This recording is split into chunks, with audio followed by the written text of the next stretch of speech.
안녕하세요. AI가 언어 번역하듯이 이제는 우리 몸이 보내는 아주 작은 신호까지 해석하는 그런 시대가 오고 있습니다. 네, 그렇죠. 이게 바로 인체 번역기라고 불리는 3세대 휴먼 디지털 트윈, HDT 덕분인데요.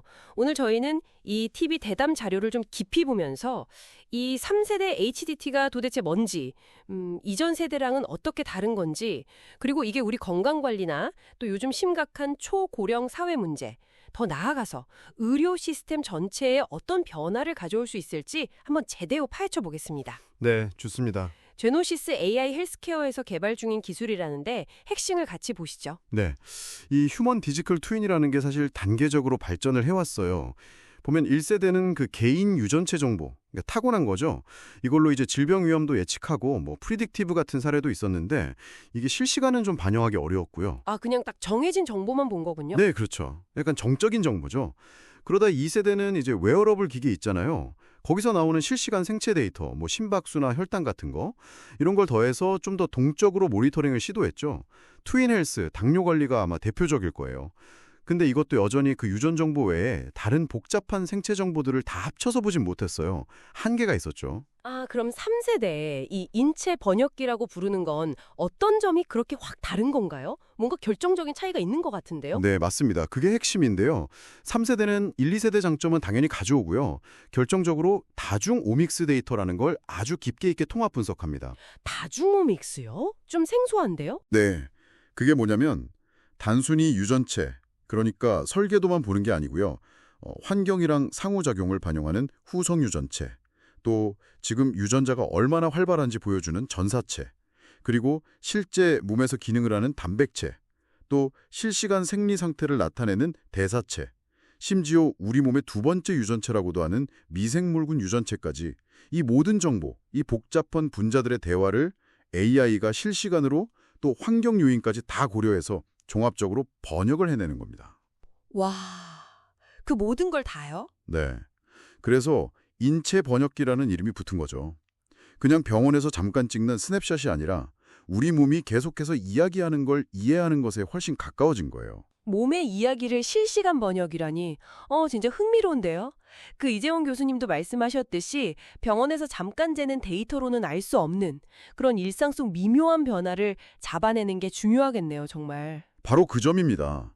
실시간 데이터가 우리 몸의 그 동적인 변화를 포착해서 조기 진단이나 선제적 관리의 문을 열었다면 3세대는 여기에 다중 오믹스 정보를 더해서 그냥 변화를 감지하는 걸 넘어서요. 그 변화의 근본적인 이유, 그 맥락까지 훨씬 더 깊고 정교하게 파악할 수 있게 해주는 거죠. 아하, 다중 오믹스가 정말 핵심 열쇠 같네요. 박상철 교수님 설명 들어보니까 유전체, 그러니까 설계도만으로는 부족하다 이런 말씀이신 거죠. 그게 왜 그런 건가요? 네, 그렇습니다. 아주 쉬운 예로 유방암 위험 유전자 BRCA1 변이가 있다고 해서 모두 암에 걸리는 건 아니거든요. 아, 그쵸. 네, 개인의 생활 습관이나 어떤 환경에 노출됐는지 이런 후천적인 요인이 사실 굉장히 크게 작용합니다.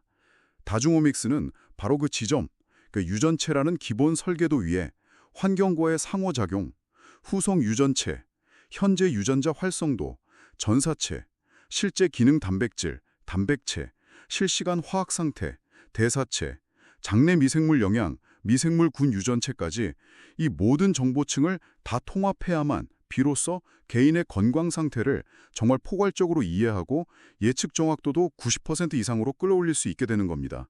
90%요? 와. 네. 마치 오케스트라 연주 들을 때 바이올린 소리만 듣는 게 아니라 전체 교향곡을 듣는 것과 같다고 할 수 있죠. 이게 이전 세대랑은 근본적으로 다른 정말 총체적인 접근 방식이에요. 정말 포괄적인 접근인데 이 방대한 데이터를 실시간으로 통합하고 또 거기서 의미를 찾는다는 게 기술적으로는 정말 만만치 않은 도전일 것 같아요. 자료에서도 그런 어려움에 대한 얘기가 있었나요? 네, 당연히 언급됐죠. 이 방대한 다중 오믹스 데이터를 실시간 처리하고 또 그 복잡한 상호작용 속에서 의미 있는 패턴을 찾아내는 건 정말 고도의 AI 기술하고 컴퓨팅 파워가 필요합니다. 그리고 데이터 표준화나 정확성 확보, 또 민감한 정보니까 프라이버시 보호 문제, 이런 기술적, 윤리적 과제도 당연히 함께 논의되었습니다. 근데 이걸 극복했을 때 얻는 가치가 워낙 크니까요. 그렇군요. 그런 어려움에도 불구하고 연구가 집중되는 이유가 있네요. 이런 통합적인 이해를 바탕으로 그럼 미래 예측, 시뮬레이션까지 가능하다고 하셨죠. 네, 그게 3세대 HDT의 또 하나의 강력한 기능입니다. 예를 들어 내가 이 약을 먹으면 내 몸에서 정확히 어떤 반응이 일어날까? 혹은 지금처럼 운동하면 5년 뒤 내 건강 상태는 어떻게 될까? 같은 이런 what if 질문에 답을 줄 수 있는 거죠. 개인의 다중 오믹스 정보, 실시간 데이터, 환경, 생활 습관까지 다 종합해서요. 와, 정말 개인 맞춤이네요. 네, 더 흥미로운 건 권순영 교수님이 특히 강조하셨는데 거대 언어 모델, LLM 있잖아요.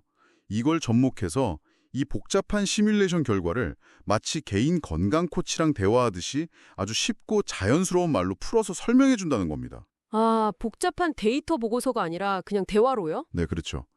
당신이 바로 이해할 수 있는 정보로 바꿔주는 거예요. 이야, 그럼 정말 나만을 위한 맞춤 건강 코치가 생기는 거네요. 이게 그럼 의료 시스템 전체에는 어떤 변화를 가져올까요?